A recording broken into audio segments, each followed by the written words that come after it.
আমরা যখন বলি চাঁদাবাজি করবেন না, আপনারা চুলে হাত দেন কেন? আপনারা মাথায় হাত দেন কেন? আর যদি এটাই আপনাদের কথা হয় তাহলে বলুন জাতির কাছে। সে সাহস তো নাই। যারা এখানে ঐক্যমত্য নয় তারা বলুক যে আমরা স্বাধীনতা চাই না। তারা বলুক আমরা গণতন্ত্র, টেকসই গণতন্ত্র চাই না। তারা বলুক আমরা সুষ্ঠু নির্বাচন চাই না। তারা বলুক আমরা দুর্নীতিগ্রস্ত বাংলাদেশ চাই। তারা বলুক আমরা অনৈতিক বাংলাদেশ চাই। এই সাহস যদি বলার না থাকে তাহলে এই কয়েকটি বিষয়ে সকল দলকে, বুদ্ধিজীবীদেরকে, স্টেক হোল্ডার্সদেরকে আজ একই প্ল্যাটফর্মে এসে জাতির কাছে অঙ্গীকার করার জন্য আমি আহ্বান জানাচ্ছি। আমরা অঙ্গীকার করে হাতে হাত ধরে বিএনপি, জামাত ইসলামী, অন্যান্য ইসলামী দল, বাম রাজনীতি যারা করেন, আমরা মনে করি বাংলাদেশের সকল মানুষের রাজনীতি করার অধিকার আছে। যারা আজকে নতুন দল আত্মপ্রকাশ করছে আমরা শুনছি, আমরা তাদেরকেও ওয়েলকাম জানাই।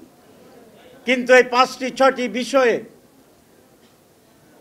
আমরা আসুন একটি প্ল্যাটফর্মে দাঁড়িয়ে জাতির কাছে অঙ্গীকার করি এবং ব্যক্তিকে, দলকে, নিজেকে, নিজের কর্মীদেরকে, মানুষকে আমরা কয়েকটি বিষয়ে না বলার জন্য ঐক্যবদ্ধ করি যে আমরা চাঁদাবাজি করব না, নো টু চাঁদাবাজি। এটা কোনো দলের বিরুদ্ধে কথা নয়, এটা কোনো দলের পক্ষে কথা নয়।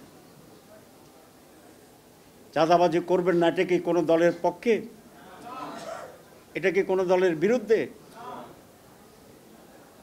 আমরা অনৈতিক হব না। আসুন আমরা একসাথে হই, বলি। আমরা যখন বলি দেশে চাঁদাবাজি থাকবে না, কেউ কেউ মনে করেন আমরা তাদেরকে কন্ডেম করছি। কেন? আপনারা কি নিজেদেরকে সেভাবে চিহ্নিত করেন? আমরা তো বলিনি আপনাদের কথা। আপনারা জানেন একটি গ্রামে হাঁস চুরি হয়েছিল একটি। কোনোভাবেই এই হাঁস চোরকে রিকগনাইজ করা যাচ্ছে না। জুমার দিনে ইমাম সাহেব খুতবায় বললেন, যিনি হাঁস চুরি করেছেন তার চুলের ভিতরে হাঁসের একটা পালক দেখা যাচ্ছে। হঠাৎ করে এক ব্যক্তি মাথায় হাত দিছে।